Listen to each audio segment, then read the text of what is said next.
SSC constable, GD, CRPF tradesman, SSB tradesman, देखिए आने वाली जो हमारे मेडिकल हैं उनके बारे में बात करेंगे। मेडिकल में कुछ ऐसे पॉइंट्स हैं जिनको लेकर कुछ डाउट्स हैं कैंडिडेट्स को। डाउट क्या जिसको कहें कहते हैं कि जो जानकारी का अभाव। तो हेलो फ्रेंड्स, स्वागत है आपके अपने यूट्यूब चैनल गायत्री ऑफिशियल में। आपका मेडिकल में अनफिट होने पर क्या होगा, कितने समय का आपको री मेडिकल का टाइम मिलेगा। तो री मेडिकल का टाइम तो देखिए 2021 में मेडिकल गाइडलाइन रिवाइज कर दी गई। रिवाइज नहीं हुई थी, उससे पहले लगभग 12 सालों तक वो गाइडलाइन चली थी और उसमें टाइम मिलता था। उससे पहले तो देखिए ऐसा भी था कि किसी तरह का कोई रीजन नहीं बताया जाता था। अनफिट फिट जब रिजल्ट आता था फाइनल, तब पता चलता था कि मैं फिट हुआ या अनफिट। लेकिन बाद में 2008 में ये सिस्टम बना, उससे पहले ही हो गया था कि कारण बताया जाए, रिटर्न में कारण बताया जाए कैंडिडेट को, और उसके बाद अपील करने का प्रावधान था कि आप सिविल हॉस्पिटल से फिटनेस लेकर अपील करें। लेकिन उसको खत्म कर दिया गया 2021, मई 2021। आईटीबीपी ट्रेड्समैन पहली भर्ती हुई थी। तो वो एक तरह से तो ठीक तो इसलिए है कि टाइम बच जाता है, लगभग 3 से 4 महीने का एक्स्ट्रा टाइम लगता था किसी भी भर्ती में। लेकिन हमारे कैंडिडेट्स के लिए वो प्रोसेस जो है वो नुकसानदेह है। कैसे नुकसानदेह है कि छोटे पॉइंट्स जैसा कि वेट, या यहाँ पर हम एक पॉइंट की बात करेंगे जिसको अक्सर क्या होता है कि हमारे कैंडिडेट्स उसको थोड़ा सा लाइट ले जाते हैं। क्यों? क्योंकि वो पॉइंट आर्मी, नेवी, एयरफोर्स की यदि हम बात करें तो वहां पर वो पॉइंट कुछ हद तक फिट हो जाता है। अब डिफेंस मिनिस्ट्री की गाइडलाइन जो है वो तो उसको फिट कर रही है, लेकिन हमारी होम मिनिस्ट्री की गाइडलाइन उसको अनफिट कर रही है। दिल्ली पुलिस में काफी कैंडिडेट्स अभी, इसमें वैकेंसी खाली चली गई एक तरह से, वो उसमें अनफिट हुए। एसएससी जीडी में हमेशा होते हैं, बार बार आपके लिए वीडियोस बनाते हैं, उसके बावजूद भी कैंडिडेट्स अभी भी हमारे सीआरपीएफ ट्रेड्समैन वाले काफी कैंडिडेट्स हैं। एसएसबी वालों को टाइम मिल गया लेकिन सीआरपीएफ को टाइम नहीं मिला। सीआरपीएफ का तो आपके एडमिट कार्ड अपडेट हो गए हैं, सारा प्रोसेस एक साथ होगा। एक साथ होगा तो आपको टाइम नहीं मिलने वाला। अब एक दिन में वो क्या ठीक हो सकता है प्रॉब्लम? बहुत सारी ऐसे पॉइंट्स हैं जो एक दिन में ठीक नहीं हो सकते। जो पॉइंट पुरानी गाइडलाइन में फिट होते थे लेकिन अभी वो अनफिट होते हैं, तो पहले से तैयारी रखनी चाहिए। ये देखिए, आप देख रहे हैं कि धार्मिक टैटू है, और टैटू पॉलिसी में ये कहा गया है कि being a secular country, religious sentiments of the people should be respected. इस तरीके का कुछ गाइडलाइन में देकर कि टैटू धार्मिक टैटू है, नाम के पहले अक्षर का टैटू है, इस तरीके का टैटू है तो वो अलाउ किया जाए। टैटू एक पर्टिकुलर साइज का हो तो अलाउ किया जाए। लेकिन फिर भी सीएपीएफ में इस तरीके के टैटू, ये तो आप छोड़ दीजिए, यदि आपका टैटू सिर्फ इतना ही है तो भी अनफिट।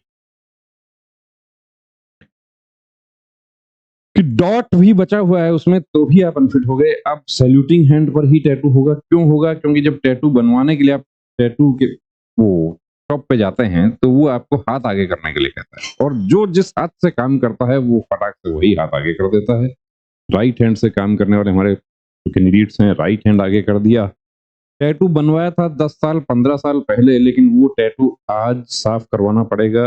और आपको बड़ा टैटू भी दिखा देते हैं, देखिए ये पूरा बैंड बनवा लिया। अब ये बैंड अब क्लीन भी नहीं हो पा रहा है। स्थिति ये हो रही है कि जहां रेड इंक होता है वहां पर तो वो रेड इंक परेशानी।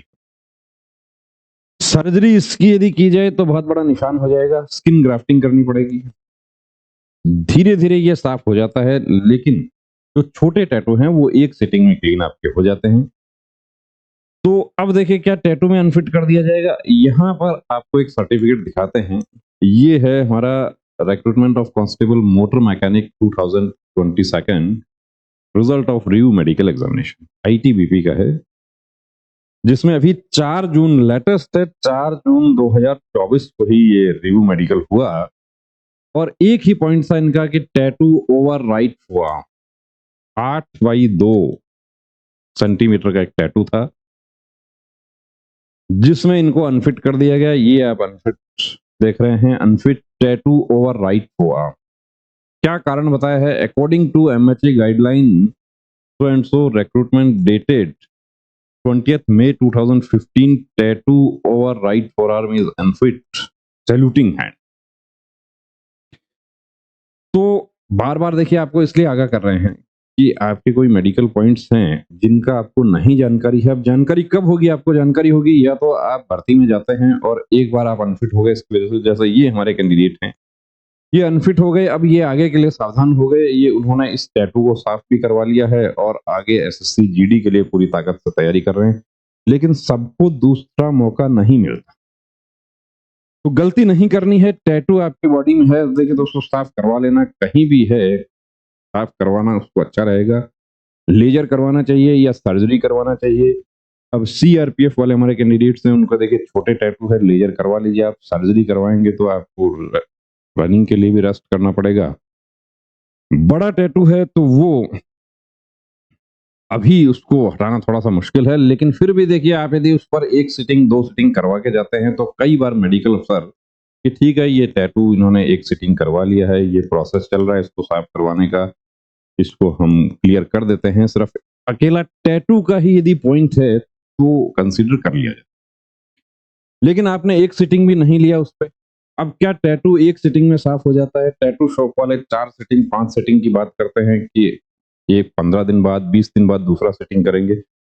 ऐसा नहीं है, ऐसी एडवांस टेक्नोलॉजी भी है आज कि जिसमें टैटू एक सिटिंग में आपका कंप्लीट रिमूव हो जाता है। मैक्सिमम 2 सिटिंग में हमारे पास भी साफ हो जाता है। तो इसलिए आपको कह रहे हैं कि 99% तो एक सिटिंग में हो जाता है। तो मेडिकल पॉइंट्स की जानकारी कैसे हुई? मेडिकल पॉइंट्स की जानकारी होगी, आप प्री मेडिकल चेकअप करवाते हैं या एक बार एक मौका लेते हैं इनकी तरह। अब आपको तय करना है कौन-सा काम आपको करना है। इनकी तरह एक मौका लेना है भर्ती में अनफिट होके या प्री मेडिकल चेकअप करवाना है। प्री मेडिकल चेकअप जो है वो इस मौके से कहीं बहुत सस्ता है, बहुत ही जिसको कहते हैं ना कि रीज़नेबल है और समय रहते आपको अपने पॉइंट का पता चल जाएगा। ये कैंडिडेट भी यदि कहीं से भी यदि ये जानकारी थोड़ी-सी भी कर लेते हैं कि मुझे टैटू साफ करवा लेना चाहिए, तो आज इनकी यूनिफ़ॉर्म पक्की हो जाती है। तो ऐसी गलती नहीं करना है, चाहे आपका एसएससी, जीडी का मेडिकल हो, चाहे आपका सीआरपीएफ का हो, चाहे एसएसबी का हो। वर्दी पहनना चाहते हैं तो टैटू को साफ ज़रूर करवा लेना। जय